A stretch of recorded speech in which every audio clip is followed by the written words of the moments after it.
Salut les sorciers, bienvenue dans ce nouvel épisode de notre podcast. Dans cet épisode, nous allons nous intéresser aux théories qui portent sur Harry Potter et les animaux fantastiques. Dans l'attente de publication des volumes de la saga, les fans ont souvent développé des théories pour tenter de deviner la suite des aventures. Et ils continuent encore aujourd'hui de chercher d'expliquer tous les éléments des livres. Pour parler de ce sujet, j'ai plusieurs rédacteurs avec moi. Donc on a Marjolaine. Bonsoir. On a Naria. Salut. On a Ipu. Coucou. Et enfin Panta. Salut. Et moi je suis Salem.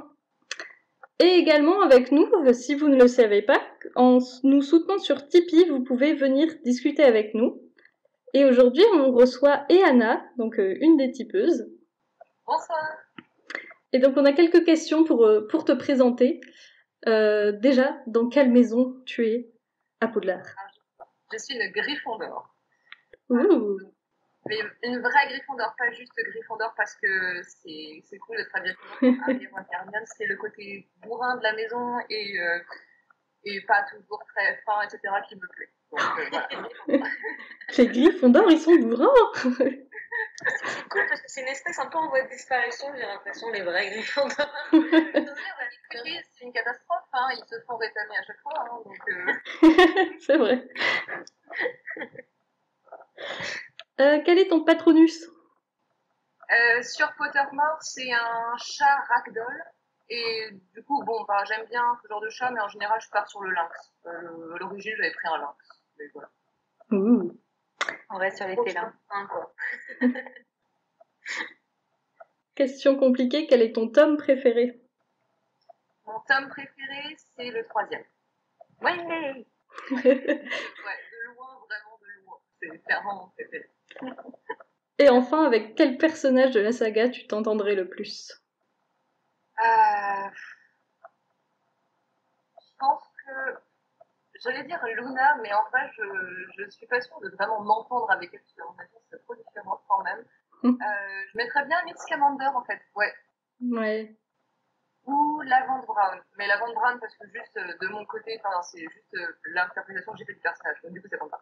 Donc ouais, Newt Scamander, carrément. Ok. Bah, c'est super. C'est la bande, en fait. C'est juste à côté du film qu'on la voit comme ça. Ah, je sais, moi, je l'adore comme personnage, hein, mais du coup, c'est parce que après, avec les fanfictions, tout ça, il y a moyen de l'approfondir. Mais même dans les films, en fait, je la trouve trop choupie, quoi. Elle est vraiment trop mignonne. Hein. Bon, c'est bien si jamais tu lis des fanfics, puisque ça va aussi aller dans le sens de notre thème de ce soir. Oui, bah, j'en lis et j'en écris beaucoup, donc du coup, oui, je suis pareil là-dessus. Donc, t'es spécialiste du sujet. Ah, spécialiste, j'irai pas jusque-là, mais je débarque pas trop. Ça va. Donc, on va rentrer au cœur du sujet, parler des théories de Harry Potter. Alors, je suppose que en tant que fan de Harry Potter, vous en avez sûrement que vous connaissez, peut-être que vous avez développé vous-même. Donc, je laisse le plus rapide lancer sa théorie. Et puis, on en discute. Ça, c'est très dangereux. Ouais.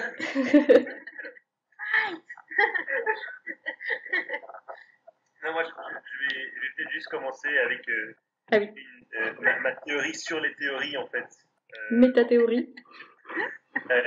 C'est-à-dire que j'ai constaté que avec le fandom qui a quand même l'âge qu'il a maintenant, on a fêté 20 ans d'Harry Potter il y a 2 ans, il y a eu une sacrée évolution dans le type de théorie qui émerge. Et aussi parfois il y a une confusion par rapport justement au contexte dans lequel les théories ont émergé. C'est-à-dire que par exemple, on voit encore à l'heure actuelle des gens qui développent des théories pour répondre aux grands secrets au cœur de l'intrigue,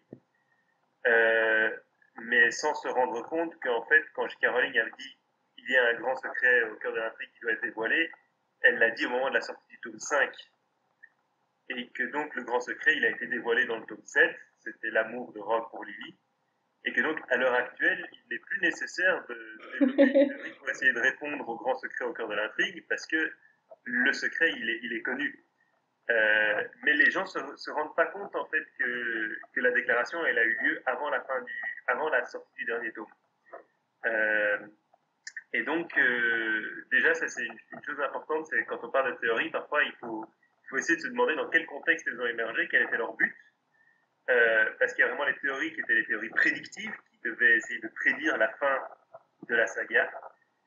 Et puis, il y a les théories analytiques qui, à l'heure actuelle, permettent d'analyser un message sous-jacent de la saga. Par exemple, on pense à ce qui est présenté souvent comme la théorie des trois frères, avec Rogue est le deuxième frère, Voldemort est le premier frère, Harry est le troisième frère et Dumbledore est l'incarnation de la mort. C'est pas une théorie dans le sens on y croit, c'est vraiment le cas. C'est une analyse. C'est pour montrer à quel point les personnages font écho et le conte des trois frères fait écho à l'histoire d'Harry Potter en elle-même et souligne la morale de la saga. Et donc il y a vraiment ces différents types de théories et je pense que c'est important de cadrer et de se rappeler de ça parce que ça va influer sur la façon dont on parle des théories. Et il y a même une différence notable entre les théories qui ont été émises pendant que les livres étaient en train de sortir et maintenant qui sont plus des théories sur tiens, elle a pas beaucoup parlé de ça, et ben on va essayer de combler. Oui, c'est ça, il y a vraiment le... Ça, c'est plus vraiment encore extrapolé, et parfois il y a des gens qui simplement, avec les fanfictions, qui inventent. Oui, c'est ça, il y a l'invention ou essayer de combler l'attente et de deviner, quoi. Voilà, mais il y a aussi combler un trou sur base des éléments qu'on a. Donc par exemple, la théorie sur combien d'élèves il y a à Poudlard, c'est techniquement, c'est jamais explicitement dit dans les livres, mais on sait qu'il y a 20 cache-oreilles en cours de botanique, 20 chaudrons en cours de potion, 20 balais en cours de vol, que c'est chaque fois avec 2 maisons, et donc en faisant un calcul mathématique, on peut compliqué. 280 à 300 élèves à Poudlard. C'est une théorie, c'est pour combler un vide dans l'univers des livres, mais c'est pas complètement une invention. Puis c'est pas une information ultra intéressante. Ah, ça dépend. C'est juste, dans le roman, en fait, ça aurait rien apporté, à part de la lourdeur, c'est aussi pour ça. Mais après, effectivement, sur Pottermore, on aurait pu avoir ce type d'éléments complémentaires, parce que c'était le but du site. Mais du coup, tient plus de essayer de comprendre l'organisation de l'univers. Enfin, c'est pas la suite de l'histoire, c'est déduire des aspects de l'univers qui sont sans doute évidents pour l'auteur, mais dont les informations. C'est la logique interne du récit. En fait, c'est trouver la logique interne du monde magique. Genre, pourquoi une baguette coûte 7 galions alors qu'un crin de licorne qui compose le cœur d'une baguette coûte 10 galions et Ollivanders se fait avoir. C'est sûr. Mais c'est vrai que là, c'est des de Phoenix. Pardon. Oui, non, mais c'était juste pour recadrer le truc. C'est vrai que tous ces détails-là, c'est de l'analyse de l'univers. Et là, j'imagine que quand on parle de théorie, on parle de théorie qui concerne l'intrigue et les personnages et vraiment les fils narratifs qu'on peut tirer et qu'on peut relier ou pas. Et je pense que là, on parle vraiment de théorie en lien avec la narration, en lien avec les intrigues et les personnages. Et du coup, c'est vrai que là, on a mentionné qu'on pouvait aussi glisser sur les animaux fantastiques. Par rapport à ce que tu disais tout à l'heure sur la différence entre les différents types de théories prédictives et analytiques, là, on est dans un moment où on a les deux, quoi, parce qu'on peut, si on s'intéresse aux animaux fantastiques, on se retrouve avec des nouvelles théories prédictives, en fait. Donc, c'est un moment assez intéressant pour parler de théorie, pour peut-être revenir sur des théories soit prédictives, soit analytiques de la saga Source. Ouais. Bon, quelqu'un a une théorie? Non, moi je lance vraiment une théorie. Là, justement, on parle des animaux fantastiques, on parle d'Harry Potter. Prenons une théorie qui mélange les deux. Mystaigne est une malédictus. Pas mal, ouais. Sur Mystène, en plus j'avais des trucs à dire dessus, mais qui sont un peu liés à sa théorie de Malédictus aussi. Mais tu veux commencer à détailler ta... Non, vas-y. Parce que du coup, j'avais lu une théorie, c'était sur Cracked, je crois, il y a quelques temps, après avoir écrit le top 10, c'est qu'il n'y avait pas un peu dedans, sur pourquoi, alors du coup, Mystène qui s'appelle Mrs. Norris en anglais, et pourquoi elle s'appelle comme ça, et pourquoi Ruza a cet attachement aussi particulier pour elle. Ce qui essaie d'expliquer, c'est que Mrs. Norris était un nom assez étrange pour un chat. En version originale, Mrs. Norris, c'est une référence à Jane Austen, à Mansfield Park, que du coup, c'était peut-être pas là par hasard que le fait d'évoquer un nom humain pour un animal. Et la personne qui élaborait ce sujet disait, mais voilà, Ruza, quand il voit cette chatte qui est pétrifiée dans le tome 2, qui croit morte, il éclate en sanglots. Quand il se rend compte qu'elle n'est pas morte mais pétrifiée, il s'énerve contre Harry, il l'accuse, etc. Il la suit toujours, enfin elle le suit toujours partout, il reste toujours collé l'un à l'autre. Et détail assez intéressant que je n'avais pas réfléchi avant, j'avoue, Mystène est un des seuls animaux, c'est pas le seul, qui apparaît sur la carte du maraudeur. Les animaux de compagnie n'apparaissent pas sur la carte du maraudeur, sauf quand ce sont des animagus, croutards, etc. Mais Mystène n'apparaît pas, et apparaît alors que techniquement, c'est un peu trop facile, du coup, ça facilite un peu la vie de Harry pour se faire choper, pour savoir s'il veut pas se faire choper quand il est sous la cape d'invisibilité. Et donc, peut-être que le fait qu'elle apparaisse sur cette carte, c'est peut-être parce qu'elle est humaine et pas un animal, et que l'attachement de Ruza, c'est pas parce que c'est son chat, c'est parce que c'est une femme qu'il a aimée. Peut-être savoir, est-ce que c'était un amour romantique, est-ce que c'était une sœur, quelqu'un de sa famille qui n'a pas le même nom, et que s'il y a eu une transformation imposée, que ça pourrait être des raisons pour lesquelles il essaye d'apprendre la magie avec du vide magique. Oh, mais c'est trop triste. Ouais. Du coup, parce qu'on a plongé directement dedans, mais... Ouais, les deux pieds dedans, là. On rappelle que c'est une malédictus, puisque c'est un concept qui est apparu dans les crimes de Grindelwald, mais un peu plus off-screen que on-screen. C'est une femme victime d'une malédiction du sang qui est condamnée qui est capable de se transformer en animal, mais qui est condamnée sur le long terme à garder cette forme animale et à de plus en plus prendre cette forme et à la garder et à ne plus pouvoir s'en échapper. Ce qui est donc le cas de Nagini, qui devient un serpent. Et donc ça a poussé à des théories sur Mystène, mais également sur la fameuse chèvre de Aberforth, qui pourrait être malédictus. On n'a pas encore toutes les précisions sur est-ce que sous leur forme animale ils gardent leurs émotions et leur cerveau humain, on va dire, leur capacité, leur souvenir leur aussi, souvenir, leur identité.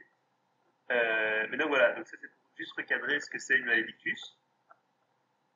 Mais pour rebondir sur ce que tu disais, le fait que Mystène apparaisse sur la carte du maraudeur, c'est peut-être quand même parce que la carte du maraudeur, elle a été faite par les maraudeurs et qu'ils avaient besoin de savoir où était Mystène. Oui. Mais sauf qu'à l'époque, c'était pas Ruza. Si. C'était pas encore Ruza à l'époque des maraudeurs. Ouais. C'était à l'époque des parents Weasley, mais les parents Weasley, c'est un petit peu plus vieux que les Potter, de la génération des maraudeurs. Ils ont 10 ans de plus, un truc comme ça, ouais. Ouais. J'ai un doute si on sait depuis combien de temps Ruza. Non, je crois qu'on sait pas. Je cherche. Dans notre encyclopédie. Ouais, je suis pas sûre à 100% quand même. Non, mais si, parce qu'il dit pas à un moment qu'il a essayé il a pas d'un dossier de punition sur les Oui, puisque c'est une école que Rogue inflige à Harry, c'est de recopier les fiches de punition qu'avaient fait James, Sirius et Remus. Oui, c'est Et ça. c'est en train de s'en mêler. Ouais. Donc oui, Entre 71 et 79. Donc, effectivement, donc Rusard était bien. Après, Rusard a peut-être les fiches de punition oui, ça s'est transmis. au concierge. Mhm.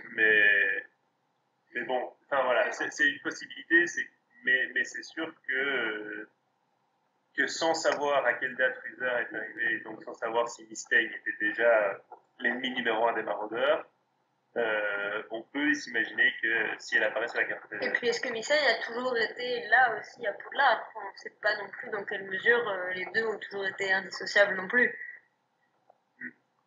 Mystaigne était peut-être déjà la chatte de Apollon Picotte. Nouvelle théorie. Ça peut faire un bon début de cette discussion. Mais du coup, enfin voilà, l'idée d'avoir Mystaigne en tant qu'humaine, enfin voilà, après ça peut, ça fonctionne aussi avec l'idée que c'était une malédictus, et donc du coup que Rusard aussi essaierait d'apprendre la magie pour la lui redonner son apparence humaine. Enfin, ça, il y a un côté un peu désespéré, geste amoureux. Enfin voilà, c'est ça. Il y avait une remarque aussi sur le fait que c'était Mrs. Donc que ça impliquerait qu'elle ait été mariée. Et donc peut-être que c'était aussi pour échapper à son mari, à Mr. Norris, qu'elle s'appelle, qu'elle a pris cette apparence. Oui, mais si elle a gardé son nom, c'est pas un camouflage très efficace. Ouais, et puis surtout si Rusard continue à l'appeler Mrs. Norris, alors que ça serait quand même un peu. Mais comme le disait la personne qui a élaboré la théorie, si les gens qui ont connu la personne humaine et la personne en tant que sous sa forme, enfin féline, en tout cas qui ont connu le chat, et connaissant Rusard, peut-être qu'ils sont juste posé des grosses questions sur sur les liens de Rusard et à quel point il était bien, il se sentait bien et pas du tout creepy, et puis peut-être qu'il aurait changer de sujet pour pas que ce soit plus bizarre que ça ne l'était déjà. Je pense que tout le monde a accepté qu'il était creepy de base, de toute façon, dans son entourage. Donc,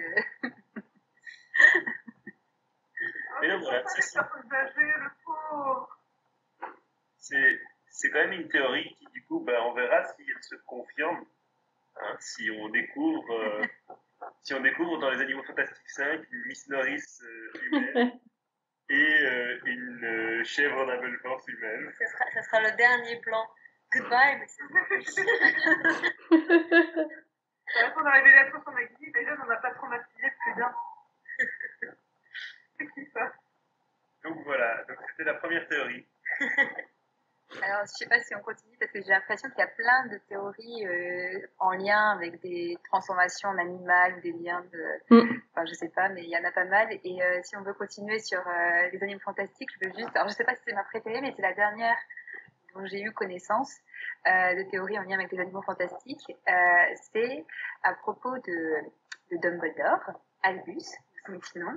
Et je ne sais pas si vous avez remarqué que il y a une créature en particulier qui a disparu entre le premier et le deuxième film, une créature de Newt, et comme par hasard, du coup, c'est Dougal, des Guys, et comme par hasard, à partir du moment où on voit Dumbledore, on ne voit plus Dougal, le Daily Guys.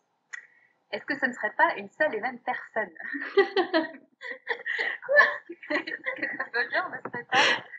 Dumbledore et Dougal. J'attends les arguments. Alors, est-ce que c'est la même personne? Ça serait un peu beaucoup, mais par contre, effectivement, il y a énormément de liens entre, voilà, est-ce qu'Albus serait en fait un animagus Daily Guys? Mais en fait, il y a énormément de parallèles entre Albus et le Daily Guys. Alors déjà, singe avec plein de une grosse barbe. Oui. Alors après, j'ai ma propre. Quand j'ai vu cette théorie, j'ai eu ma propre explication de pourquoi Albus, à l'âge qu'il a dans les Animaux Fantastiques, ressemble à Jude Law, et pourquoi d'un jour au lendemain, il ressemble à autre chose. Et en fait, je pense que c'est au moment où il laisse tomber sa forme de Daily Guys, et en fait, ses longs poils blancs lui manquent. Et du coup, il se laisse pousser les cheveux et la barbe pour se rappeler de sa ancienne forme de Baby Guys. J'essaye de rester sérieuse. Oui, mais il fait froid aussi en Écosse. Oui. Voilà. Le truc, c'est qu'on sait aussi que Dougal a sur le genou gauche une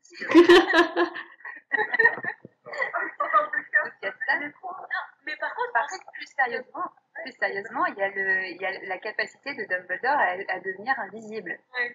Il n'est toujours pas expliqué. Et ça serait quand même une superbe explication que, voilà, Qui n'est pas expliqué parce qu'il y a eu des grosses suppositions sur le fait qu'en fait c'était simplement un sortilège de désillusion. Et comme il est un très très bon sorcier, il lance de très bons sorts de désillusion. Et donc en fait il est capable de lancer un sort tellement bon qu'il disparaît complètement. Il me semble que c'est même pas une...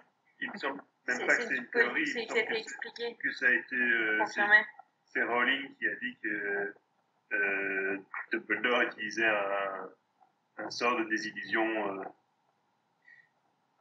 Un sort de désillusion tellement puissant qu'en fait, c'est tout simplement, c'est une puissance une capacité qui lui viendrait de la capacité hors norme du Demigal. De ses poils de Denise, oui, tout à fait. Il se cache dans sa barbe. J'ai beaucoup imaginé Dumbledore en Animagus de midi. Ça, c'est vraiment un truc. C'est vrai que ça lui va très bien. Les yeux bleus perçants, évidemment. Enfin, voilà, il y a quand même beaucoup de choses. Sa capacité à anticiper énormément les actions futures et être un peu très stratège sur le futur.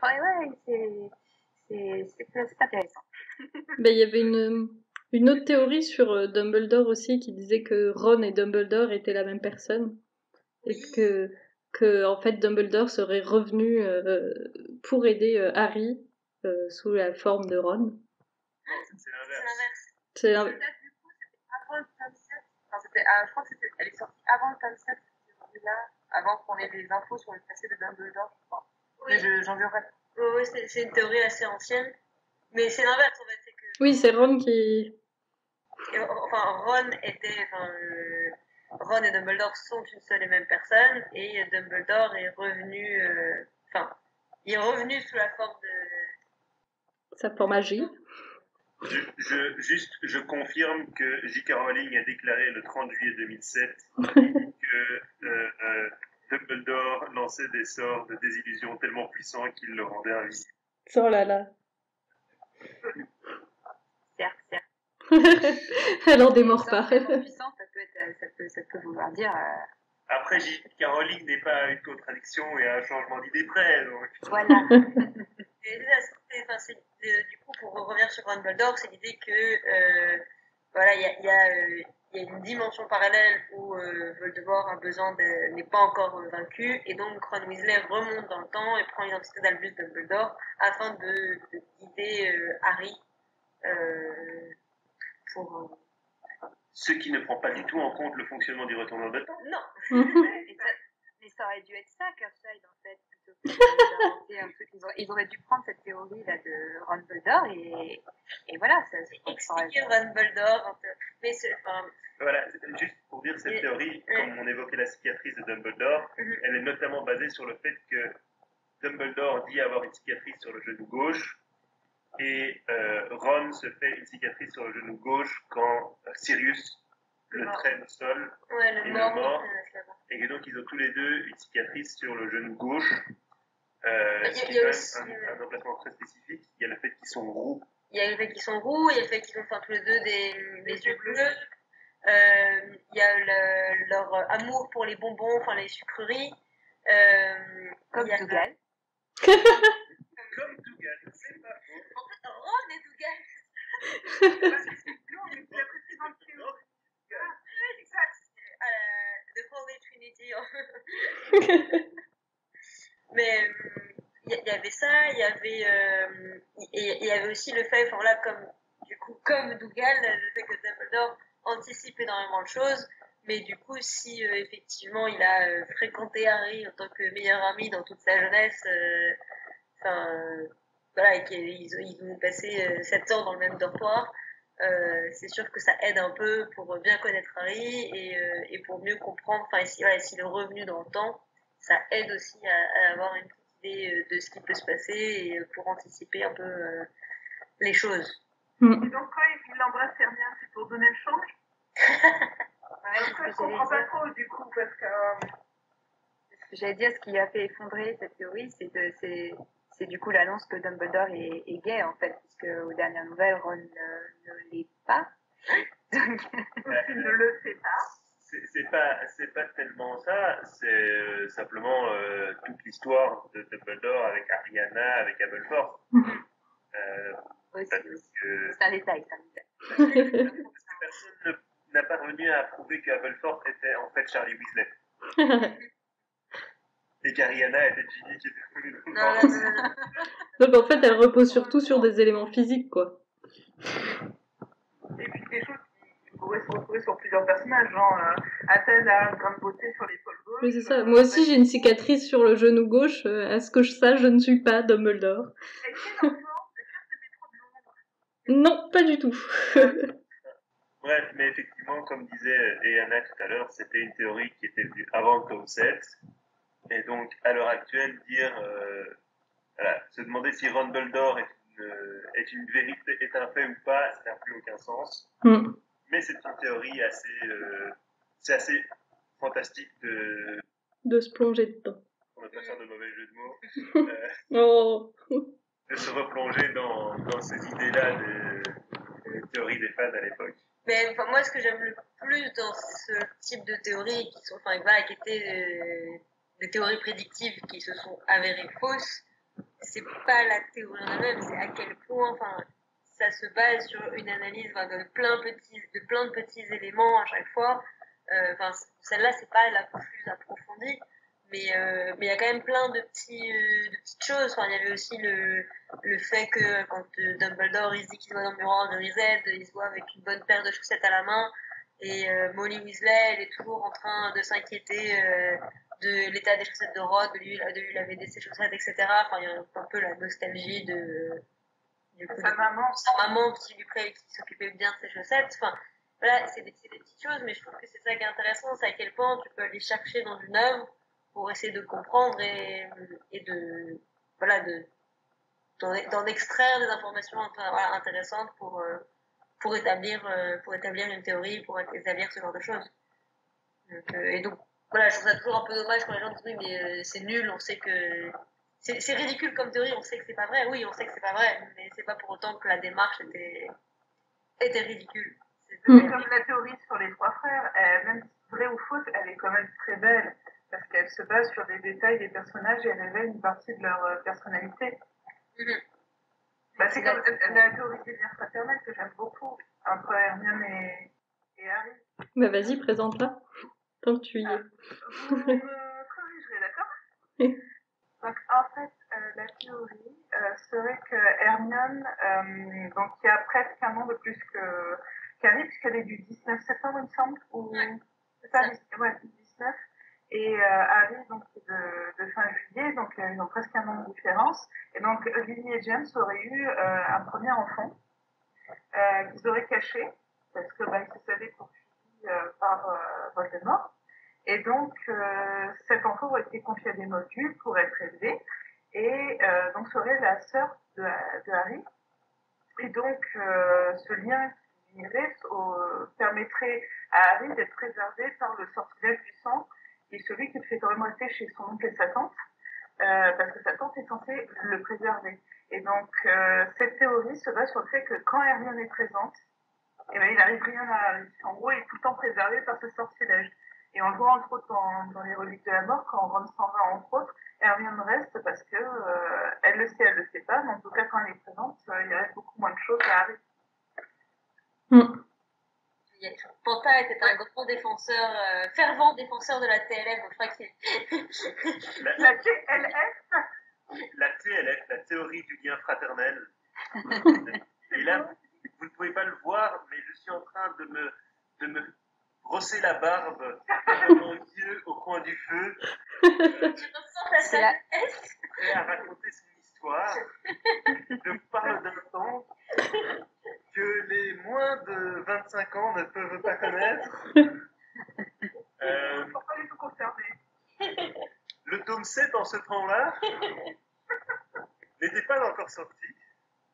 Non, mais effectivement, il y a plein d'éléments sur la TLF.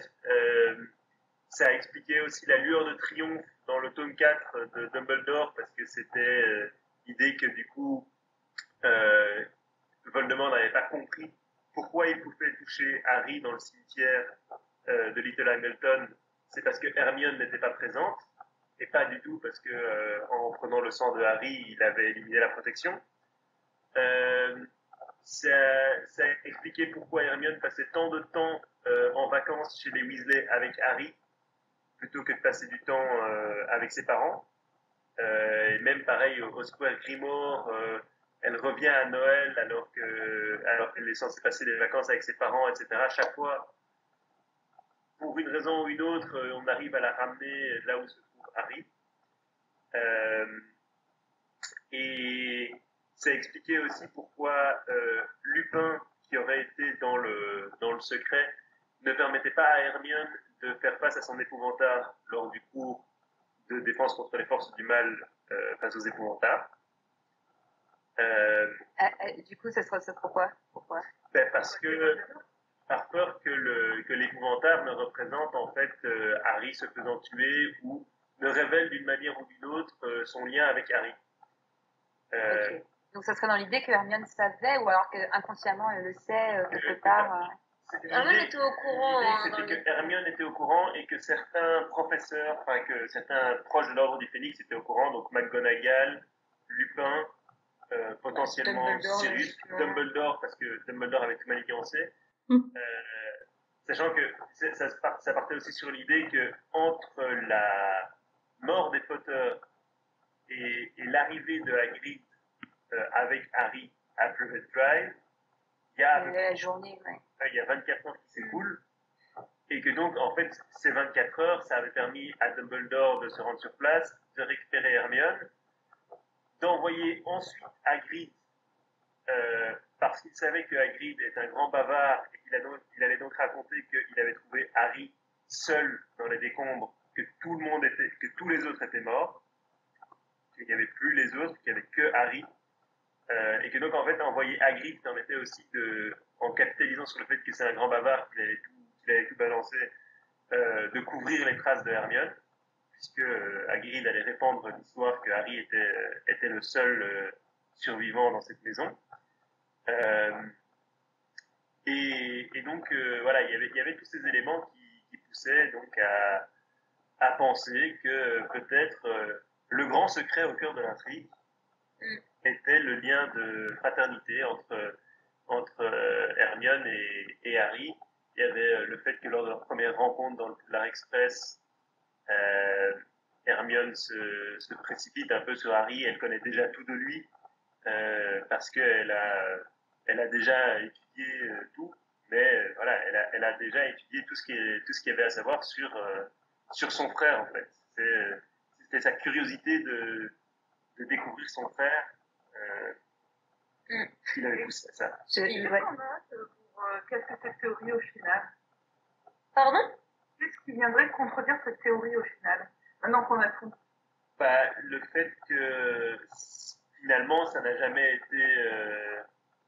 été affirmé comme véridique dans les livres. Le grand secret a été dévoilé comme étant l'amour de Rogue pour Lily, et il n'y a plus rien qui pousse à penser que cette théorie a un fondement, a une utilité. En réalité, si c'était le cas, c'était trop important pour que ça ne soit pas été. Ouais, c'est ça. Voilà. Ouais, c'est trop beau. Ouais, je regrette de ne pas avoir été dans tous ces débats à l'époque. C'est vrai que moi, j'adore, hein, franchement, moi je la découvre, je la connaissais pas cette théorie. Et je trouve ça génial, sauf que ça me fait super mal de me dire, ça m'aurait fait vraiment trop mal, je pense même à l'époque, de me dire que Hermione garde un tel secret, en fait. Ça met une espèce d'ombre sur l'amitié et sur la relation que le trio a, qui est trop. Enfin, en fait, que Hermione ne sache pas et que tout ce qu'on a décrit là, ce serait plus quelque chose d'inconscient de la part d'Hermione, un lien un peu magique qui reste, quoi. Ok, mais que Hermione le sache, franchement, je pense que je l'aurais jamais accepté. C'est t'avais quand même des couples parfaits. Regarde, Harry sort avec la sœur de son meilleur pote, et son meilleur pote sort avec sa sœur. C'est vraiment les quatre ensemble.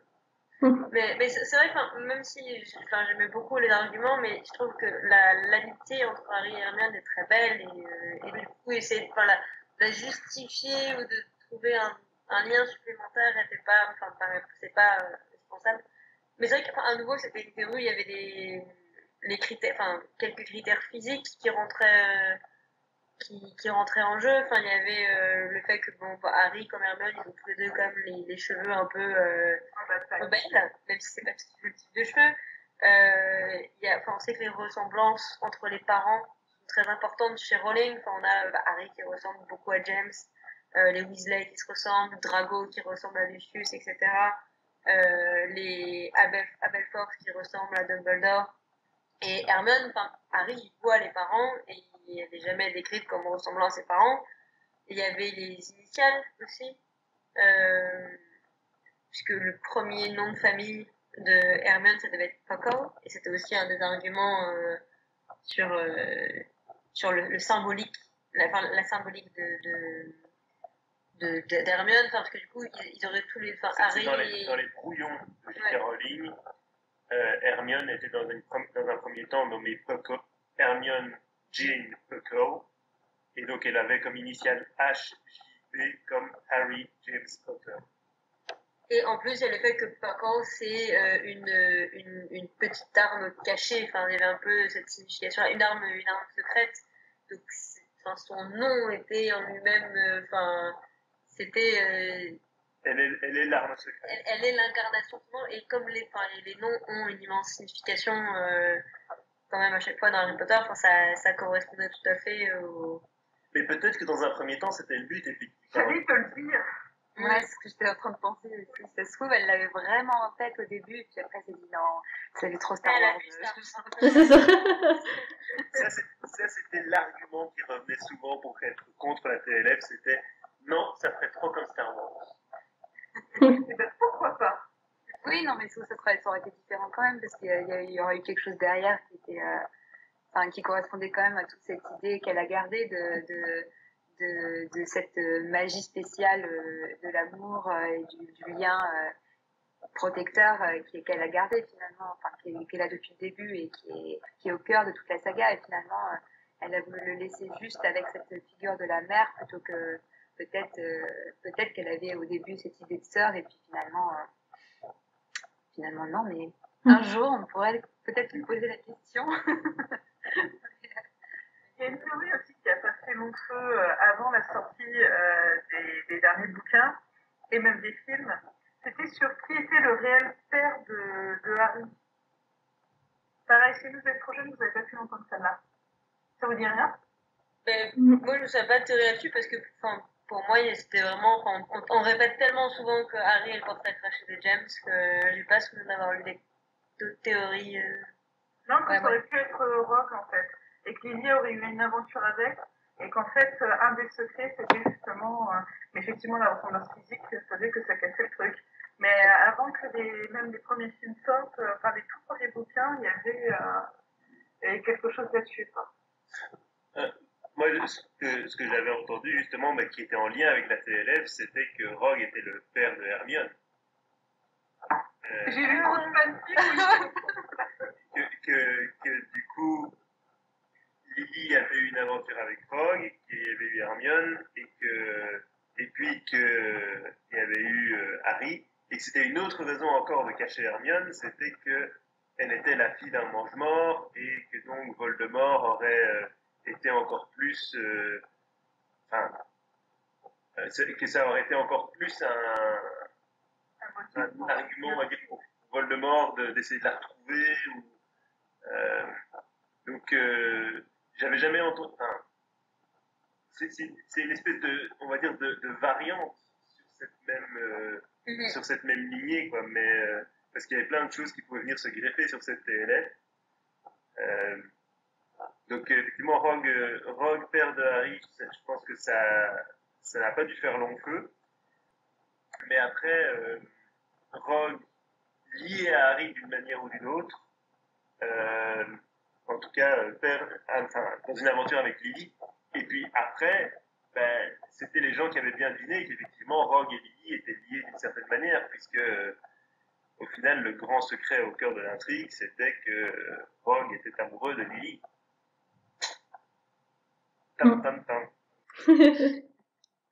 C'est clair que quand on dit ça comme ça, par rapport aux autres théories qui avaient été élaborées, c'est un peu décevant. Ça ressemble un peu comme un... Ah oui.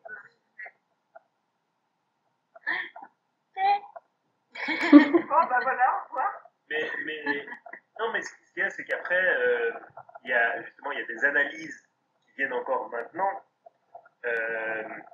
sur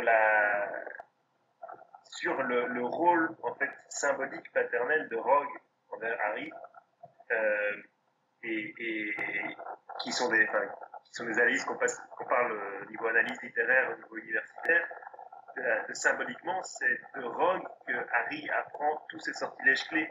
C'est de lui qu'il apprend l'Expelliarmus, c'est de lui qu'il apprend le Sectum Sempra qu'il utilise contre Drago, c'est de lui qu'il apprend le Lévicorpus, l'Occlumencie, c'est de lui qu'il apprend l'Occlumencie.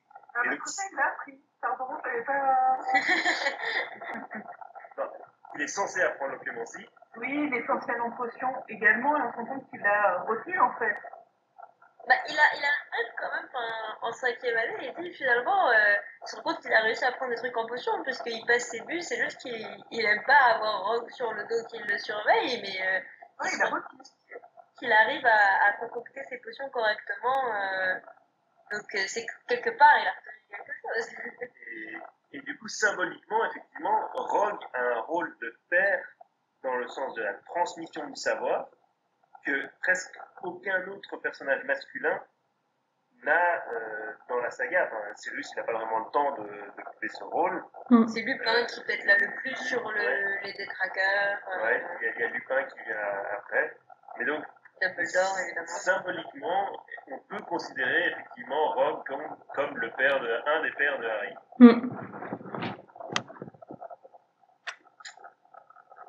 Tam tam tam.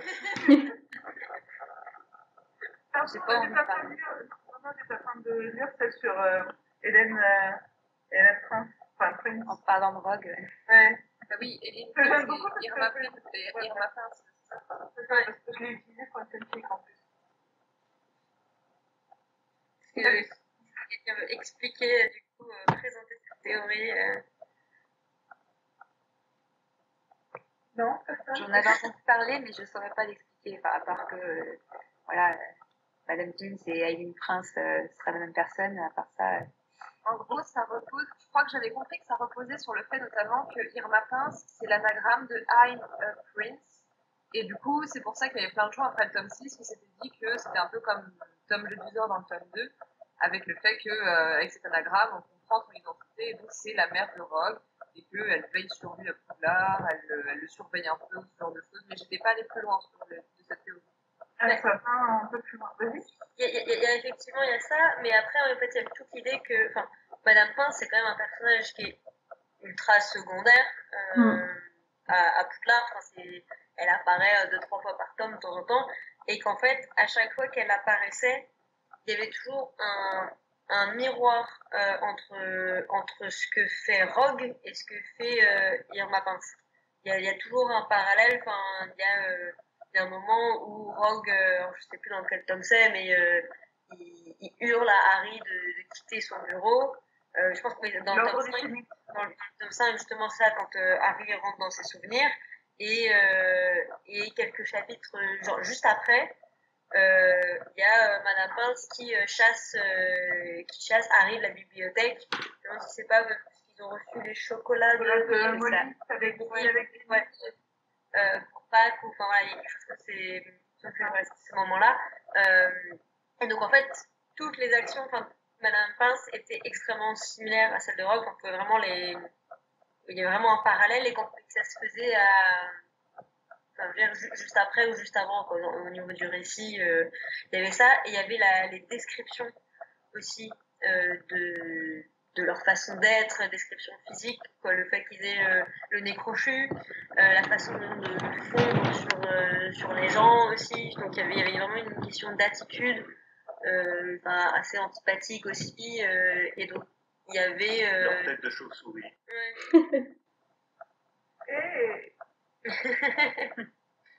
non, au-delà de ça, moi, ce que j'ai aimé dans cette théorie, c'est que finalement, ça donnait un point à Dumbledore pour avoir une sorte de moyen de pression sur Rogue, surtout dans le Prince de Sang Mêlé, où il commence à lui dire bon, écoute, avec ton chantage, là, je sais qu'il faut que j'aille jusqu'au bout des choses, mais le simple souvenir de Lily ne justifiait pas son engagement auprès de Dumbledore et finalement de l'Ordre du Phénix.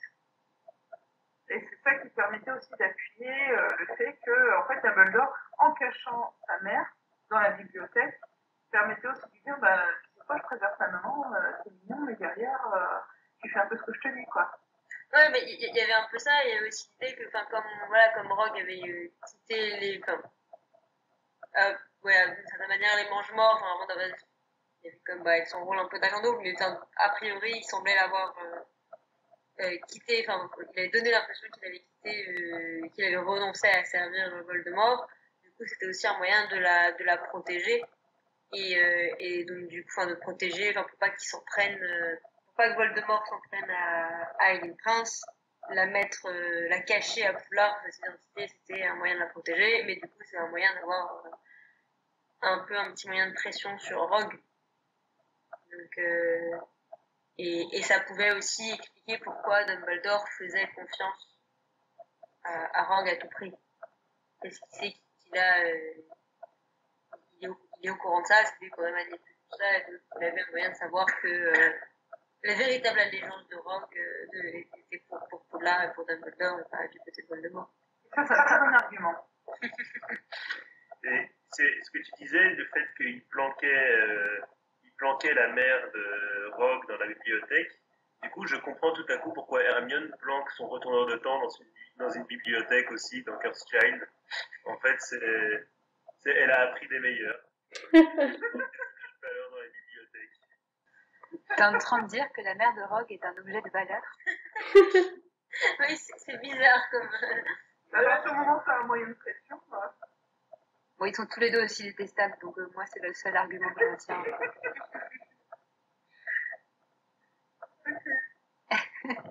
Mais du coup, on a parlé brièvement de Cursed Child, et au début, on a parlé des Maledictus.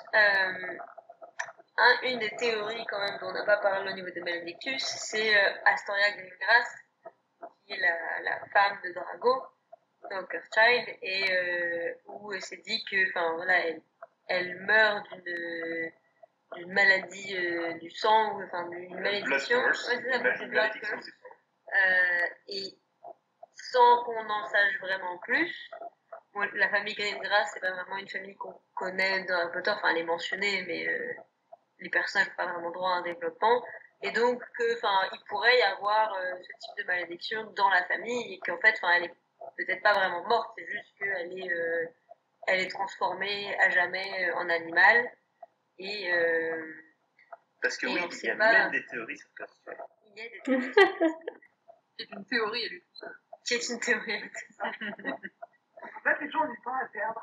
Mais le fait qu'il y ait aussi peu en plus, d'éléments autour de ça, que c'est vraiment une ligne de dialogue qui soit balancée, Cursed Child style, sans explication, ça favorise aussi le développement de théorie, parce qu'il y a quelque chose à combler, quoi. Qu'est-ce qui lui est arrivé exactement? Qu'est-ce qui a fait qu'on ne peut pas la soigner? Il y a quand même beaucoup de choses que la magie peut soigner.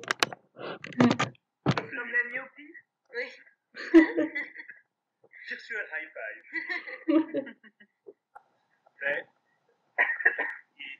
Et surtout aussi que J.K. Rowling écrivait Cursed Child à peu près au même moment qu'elle développait les Animaux Fantastiques. Les deux ont été développés en parallèle. Donc les idées se croisaient et s'entrecroisaient.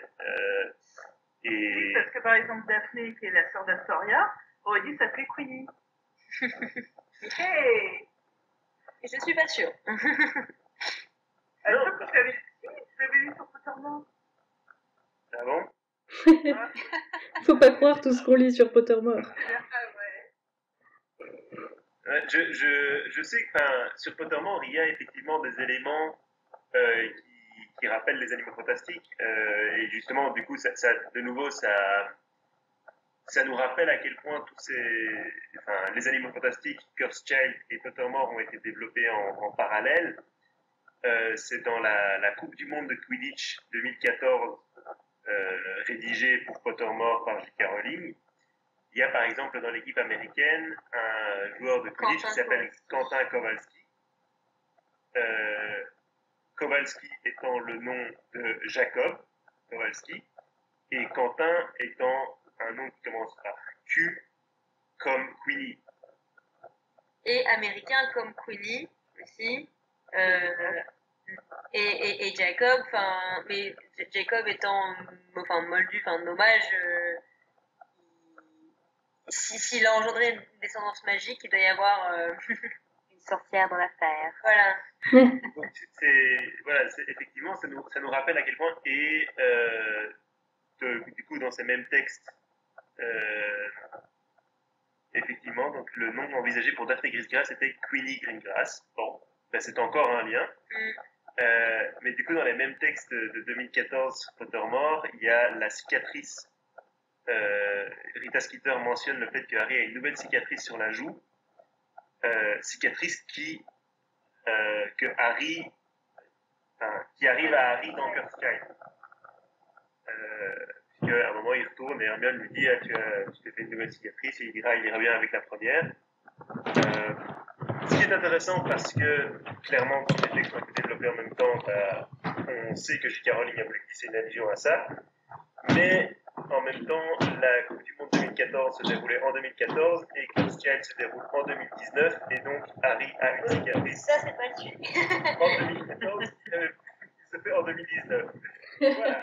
Mais du coup, c'est vrai que ce texte, il permet aussi des théories, notamment sur le fait que Queenie et Jacob vont avoir une descendance magique qu'on retrouvera plus tard dans l'équipe de Quidditch. En parlant de Jacob, il y a aussi, ça pourrait être une autre explication au fait qu'il a une descendance magique, il y a des théories autour de Jacob sur le fait qu'il n'est peut-être pas un simple nomade. Donc, que peut-être il a une ascendance magique qui sera révélée à un moment ou à un autre. Alors, soit il est né effectivement sans pouvoir, soit il a quelque chose qui bloque ses pouvoirs et qui se libéreront à un moment. Mais c'est vrai que rien que peut-être le fait de s'imaginer que c'est peut-être un crackmold et que du coup il a quand même ses gènes magiques, et qu'il a quand même une connexion avec le monde magique dont il n'est pas encore au courant. Ça peut être une autre. Et du coup, c'était quoi les arguments pour cette idée-là? Il n'y en a pas vraiment pour l'instant. C'est plus, je pense, c'est le genre de théories qui sont, mais c'est plutôt sur c'est plutôt une interprétation du hasard qui fait avancer l'intrigue, quoi, qui vous disait, si tout ça se met en place, c'est pour une raison. Mais voilà, c'est plutôt pour donner une raison à des choses qui arrivent en ce moment plutôt que d'interpréter des indices. Voilà. Je vais dire, moi, ça révèle deux choses, en fait. Une chose, c'est que pour l'instant, il est très difficile de faire des théories réellement fondées sur les animaux fantastiques. On a parlé tout à l'heure du Maledictus, on parle ici de Kowalski qui revient dans Pottermore. On n'a pas parlé encore de Ariana Dumbledore qui serait une obscuriale. Mais au final, tout ça, c'est des théories sur Harry Potter fondées sur des éléments des animaux fantastiques. Parce que sur les animaux fantastiques, on a encore très peu d'éléments et les quelques éléments qu'on a sont parfois assez fort contradictoires, un peu flous. On n'est pas très certain de sur quoi on peut se baser parce qu'ils contredisent un peu parfois ce qu'on sait de Harry Potter. On va pas rentrer dans le détail, mais du coup, c'est quelque chose qui est assez révélateur, je pense, sur les animaux fantastiques. C'est une chose. Sauf Dougal, ça se tient. Mais de nouveau, c'est basé sur Harry Potter. C'est basé sur les sorts de désillusion de Dumbledore. C'est basé sur son parti physique. Donc, il y a ça. C'est une chose qui n'est pas en rapport direct, mais que je trouve intéressant de souligner, comme on parle de théorie, tout ça. Et puis la deuxième chose, pour soutenir l'idée que Jacob serait un hommage, qui se révélerait avoir des pouvoirs plus tard, c'est qu'on sait que J.K. Rowling a eu cette idée à la base pour le fils de Dudley. Elle envisageait que dans la scène finale, Dudley ait un fils qui se rende à Poudlard. Et qu'on verrait Dudley sur le quai de trois quarts avec Harry. Il y avait un autre personnage qui devait avoir des pouvoirs qui se révéleraient tardivement, il me semble, mais... Ça Non, Mais- C'est comme la Mafalda qui était censée. oui, mais il me semble que la cousine Mafalda elle était censée simplement arriver, débarquer de nulle part, parce que elle était censée arriver à Poudlard pour une raison ou une autre. Bref, mais en tout cas, oui, Dudley ou sa descendance, en tout cas, devait potentiellement avoir des pouvoirs qui se révéleraient. Et on sait que J.K. Rowling n'est pas averse à recycler des idées qu'elle a eues et qu'elle n'a finalement pas utilisées. Répartition de Ilvermorny, je te regarde. I'm looking at you. Non, mais ça se tient, la répartition d'Ilvermorny, c'est une école américaine fondée par une Britannique. Donc, j'ai envie de dire. Oui, mais le système de répartition avec les statuts qui désignent Ah oui, bien sûr. Oui. la personne, c'était un brouillon. C'était à la base une idée qu'elle avait pour Poudlard, avant de Ouais. des choix beaux. Mais bon, c'est la manière dont on écrit des histoires. À partir du moment où on a des idées, on les note quelque part et puis au bout d'un moment, on les réutilise. Voilà, c'est pas normal. Elle n'est pas averse à réutiliser ce genre d'idée.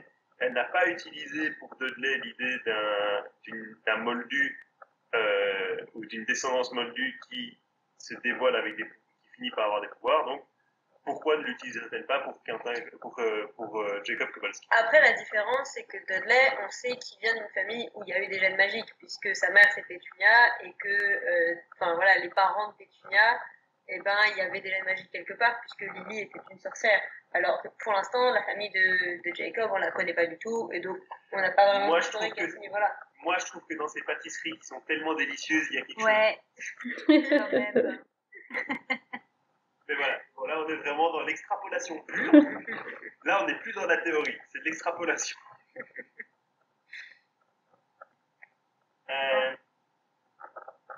Est-ce qu'on peut parler du fait que Draco soit un loup-garou?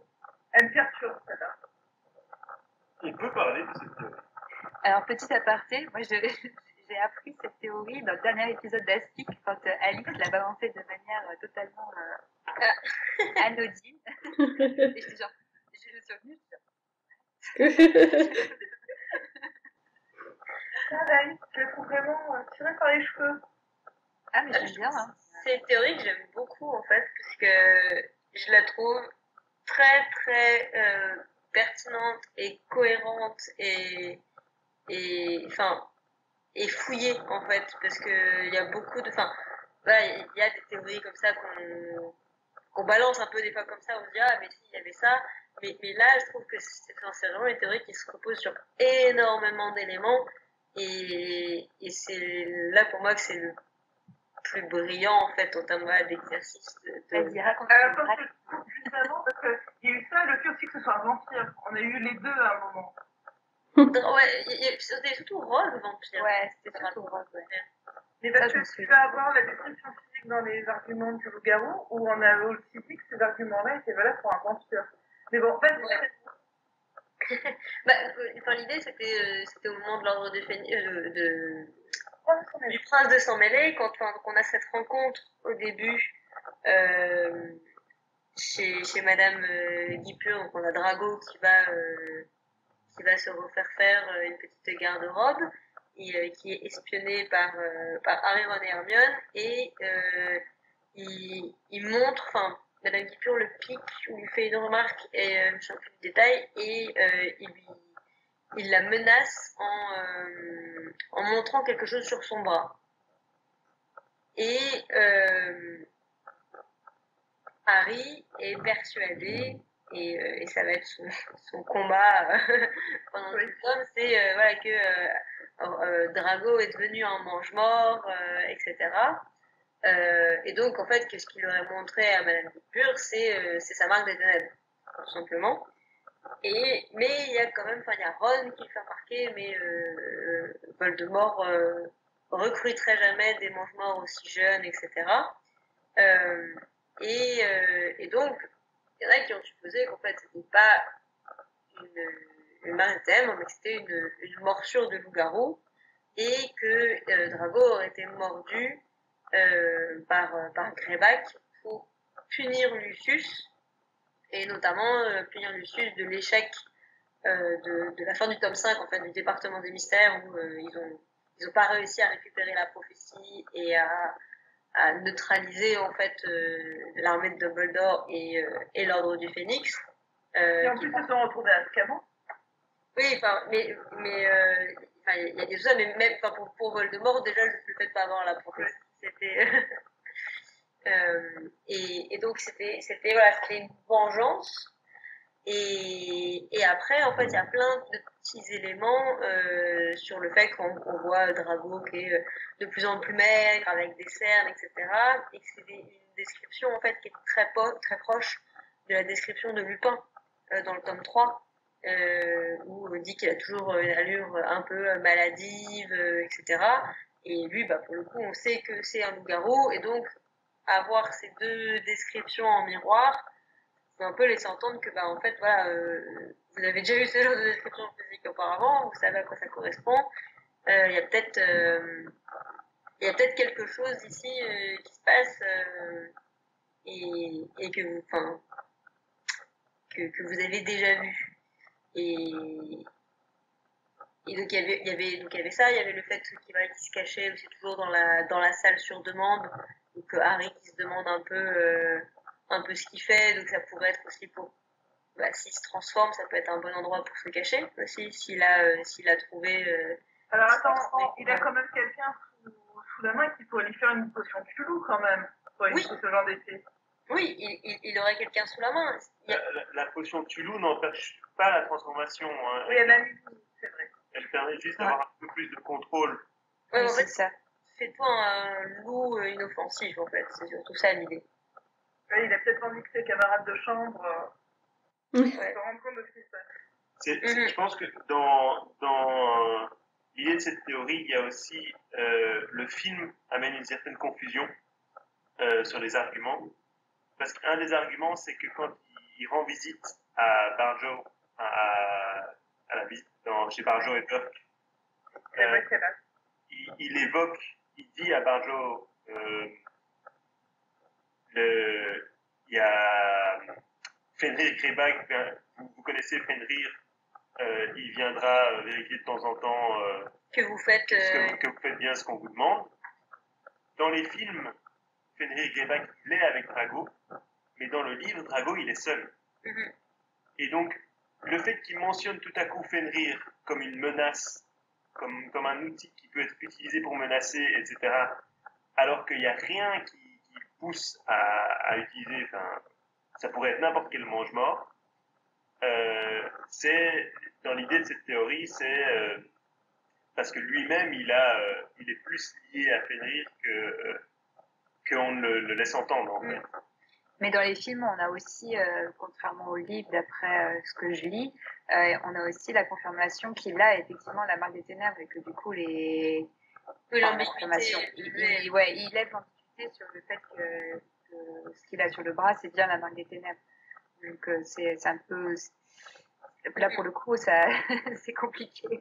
Le film complique tout, là. Mais par rapport du coup à la potion du loup, l'idée aussi, c'est que au tout début du tome 6, quand Narcissa et Bellatrix vont chez Rogue, et qu'il y a ce serment inviolable qui est fait entre Rogue et Narcissa, où Narcissa dit tu jures de protéger Drago. Du coup, la théorie disait aussi qu'il y avait... pour Narcissa, ça impliquait aussi que Rogue, pour protéger Drago, il lui préparait justement la potion du loup.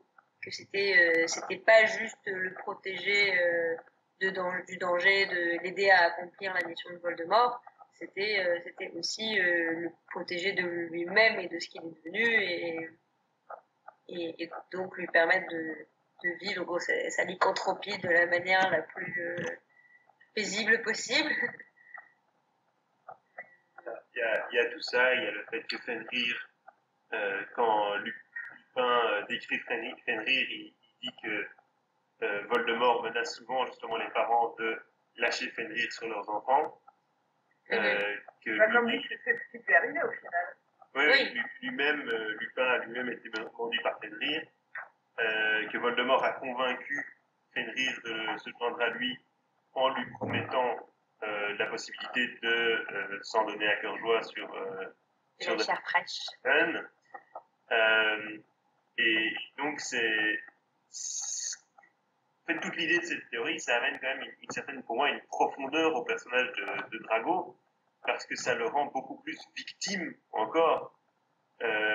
Il est vraiment seul, il est affaibli physiquement, il est obligé de mener une mission virtuellement impossible à accomplir. Et ça redouble encore en fait l'aspect dramatique du personnage. Il devient un paria dans bien plus qu'un sens du terme. Oui, parce que voilà, on peut supposer que surtout une fois que Voldemort est mort, etc., qu'il y ait un repentir possible pour les mange-morts et que finalement, ils puissent continuer à avoir une vie tout à fait normale, surtout pour ceux qui ont été recrutés un peu jeunes. mais si c'est un dommage collatéral, parce que c'est vraiment ça, être mordu, transformation en loup-garou, c'est vraiment un dommage collatéral, mais ça a une implication beaucoup plus profonde et pour le coup, il peut pas juste dire ça y est, la guerre est finie et j'oublie tout ça. C'est quelque chose qui reste à vie. Mais après, ça n'apparaît pas dans Cursed Child. Donc... ça faisait aussi partie des théories pour le coup qui a beaucoup circulé il y a quelques années, et il y avait quelqu'un qui avait posé la question sur Twitter à J.K. Rowling, et J.K. Rowling a dit que c'était pas le cas. Et donc, sans rentrer dans les détails, je trouve ça très dommage que l'auteur dise ça c'est vrai ou ça c'est pas vrai. Et là, je vous renvoie au dernier épisode d'Aspic où voilà, le sujet a dérivé à partir de là-dessus sur un autre sujet qui n'est pas celui de ce soir. On fait du placement des podcasts. Auto-promo. Du coup, moi, je renvoie à la conclusion de l'article rédigé sur Drago Loup-Garou. On mettra un lien. A écarté cette théorie dans un tweet du 2 octobre 2015, mais que ceci ne nous empêche pas de théoriser, rien dans le livre ne vient étayer la théorie de J.K. Rowling selon laquelle Drago ne serait pas un loup-garou. Ah, vous faites vite.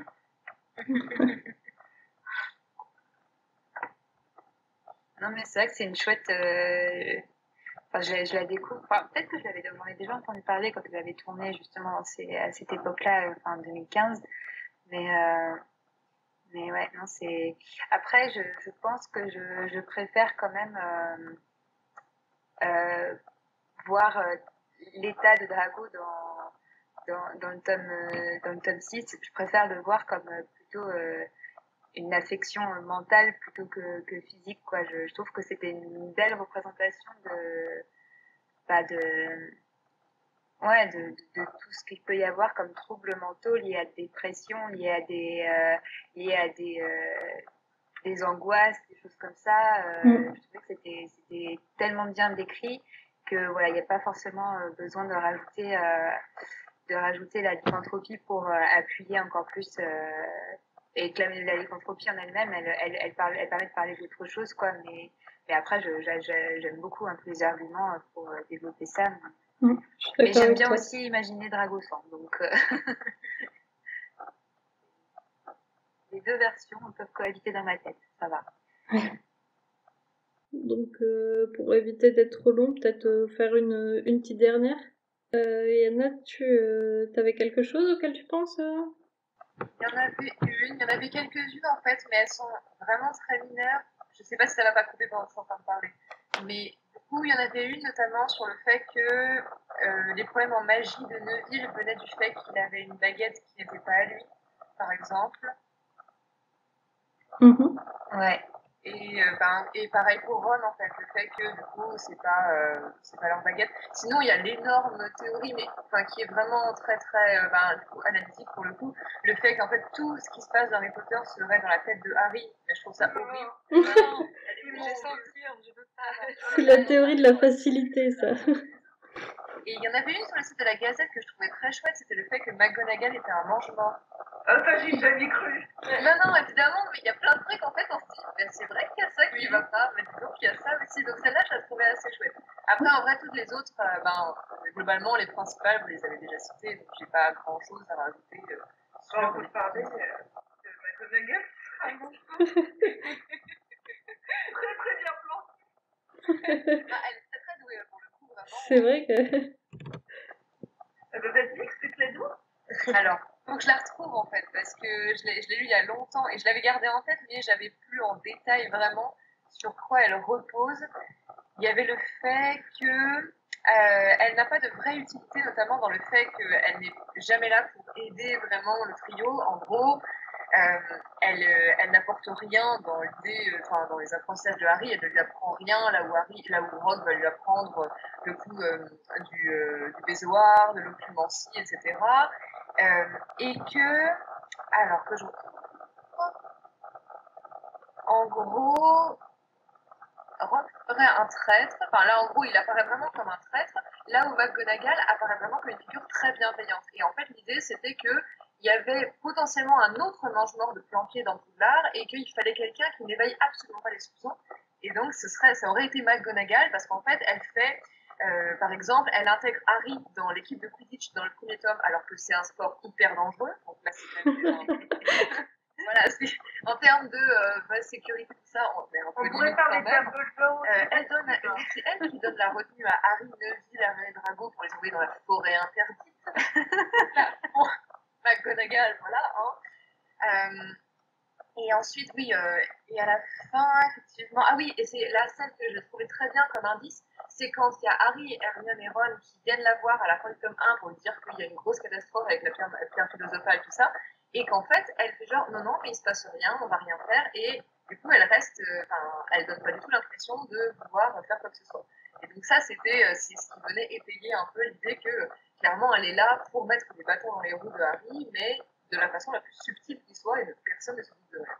Mais tout ça, c'est dans le premier tome. Mais c'est vrai que là, en plus, je suis en train de le relire en ce moment, le premier tome. Mais c'est vrai, des fois, McGonagall, dans le premier tome, elle a des réactions. Je dis, mais qu'est-ce qu'il est J'ai l'impression que son rôle, c'est dire aux élèves retournez dans vos dortoirs, quoi. C'est... Ah non, mais les envoyer en retenue dans la forêt interdite, c'est quand même gros, quoi. Et avec Croque-Dur et Hagrid, hein, déconnez pas. Oui. Et ce que je trouvais super intéressant dans ce qu'expliquait la personne qui avait élaboré cette théorie, c'était que, au niveau de... qui disait que c'était une personne qui était sympathique, mais que c'était important dans beaucoup d'œuvres littéraires, il y a vraiment une énorme différence entre les personnes qui sont sympathiques et les personnes qui sont des gens vraiment bien. Et donc, il a donné l'exemple de Quirrell aussi, qui est quelqu'un d'extrêmement sympathique et qui s'avère être quelqu'un de profondément mauvais. Il y avait la citation de Orgueil et Préjugés. Donc, du coup, là, je l'ai en anglais sous les yeux. One has all the goodness and the other has all the appearance of it. Donc, quelqu'un est vraiment bon et quelqu'un a l'air d'être bon, mais c'est pas du tout, c'est que des choses complètement différentes.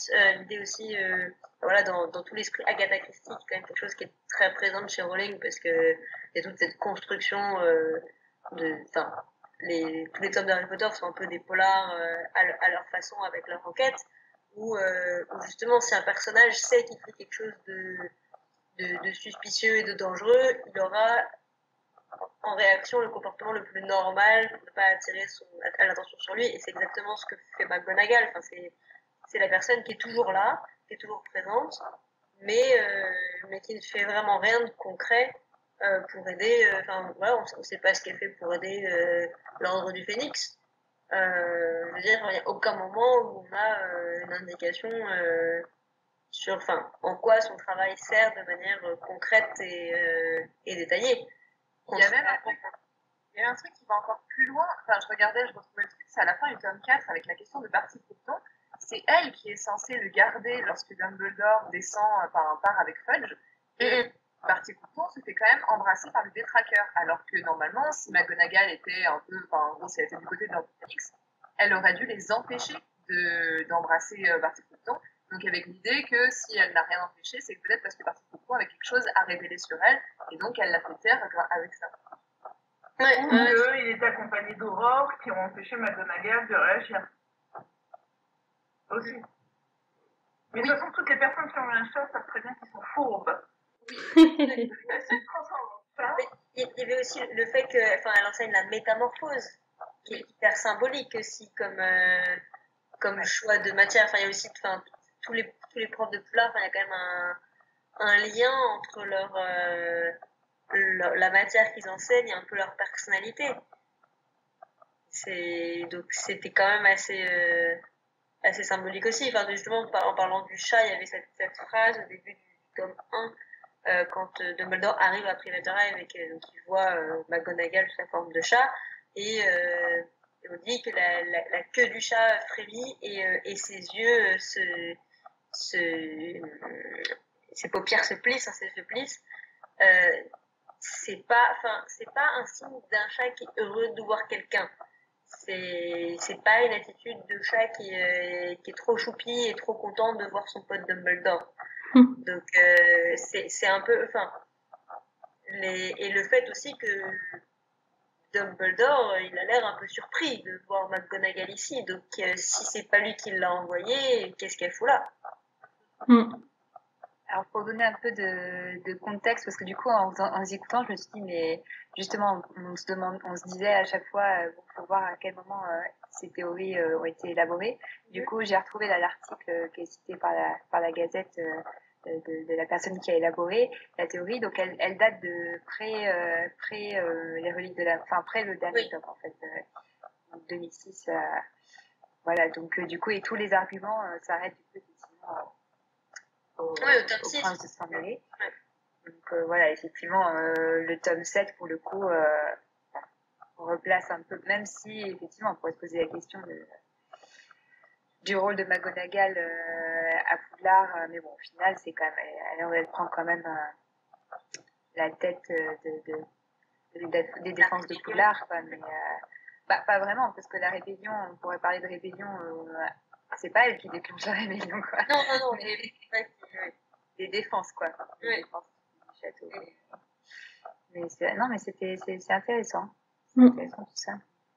Même si, pour moi, c'est pour ça, en fait, j'ai ouvert le truc pour me demander si ça datait d'avant ou d'après l'ordre du Phénix, parce que pour moi, vraiment, c'est dans l'ordre du Phénix qu'elle prend toute sa... et dans son opposition de style et de conviction avec Ombrage qu'on comprend vraiment, je pense, McGonagall et la profondeur aussi de sa morale, quoi. Je pense que c'est vraiment dans l'ordre du Phénix que ça... Et c'est face à Ombrage, en fait. Voilà. Voilà. Donc...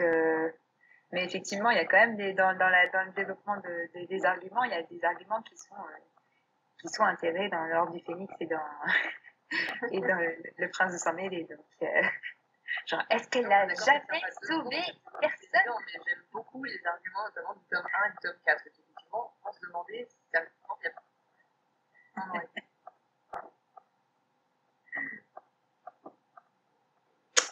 Mais non, il y a vraiment, voilà, il y a toute cette idée de toute façon, voilà, de la personne inactive. J'aimais vraiment ce parallèle qui est fait entre Rogue, qu'on suspecte automatiquement, et McGonagall, dont on ne remet pas en question la loyauté, mais en même temps, on demande un peu quelle est sa véritable fonction, quoi. Sachant que, voilà, il y a quand même, tous les personnages, quand même, en tout cas les personnages importants, et McGonagall, quand même, c'est des personnages importants, il y a quand même un vrai rôle, il y a un vrai arc, et c'est un peu le seul personnage qui semble, dans les personnages majeurs, qui n'a pas un vrai un vrai arc narratif complet.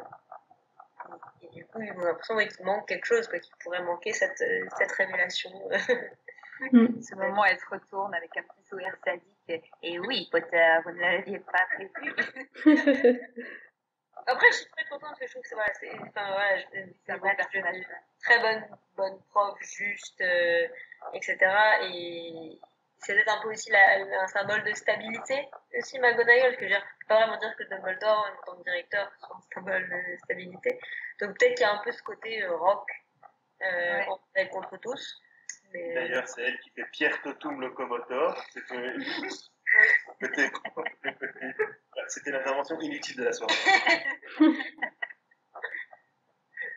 Non, mais par contre, moi j'attendais d'elle que des fois, elle disait à Dumbledore, là, il faut dépasser les limites, quoi. Ce sont des enfants, ou. Je m'attendais un peu plus à ça, qu'elle prenne position par rapport au directeur, et j'ai l'impression que comme ce sont des Gryffondors, eh ben, ils se défendent entre eux parce que c'est la maison, et surtout pour une personne qui se montre comme étant plutôt neutre et juste, au final, elle joue quand même le jeu de la petite guéguerre entre les Serpentards et les Gryffondors, que je trouve inadmissible de la part du corps enseignant quand même. Je n'ai toujours pas digéré ce qui se passe à la fin du 1. Tu serais pas Serpentard par hasard? Absolument pas. Pas très plus tard. Non, mais au-delà de ça, la bataille du maison, c'est une chose, mais c'est vrai que là-dessus, il n'y a aucune justice, quoi. Alors, pour des gens qui se disent, je suis au droit dans les bottes, au final, on parle quand même d'étudiants et de valeurs autour de la discipline. Et elle a quand même 3 Gryffondors qui sont bêtises sur bêtises, qui mériteraient de se faire expulser. Mais non, elle aussi, elle dit à Dumbledore, oui, ne s'en faites pas, allez rajouter leur des points. Et n'oubliez pas Neville au passage. Et Anna, qu'est-ce que tu en penses? Non, en vrai, je suis d'accord. Hein. J'ai beau être Gryffondor, je suis tout à fait d'accord avec cette injustice monumentale. Hein. Et le fait que voilà, Dumbledore offre une invisibilité à Harry avec plus ou moins le message enfreint le règlement s'il de l'aide, sauf qu'ils ont fait les points à la fin. Hein. En gros, c'est comme si je vous faire une bouteille de whisky pur feu et des clopes à 11 ans. Ça revient exactement.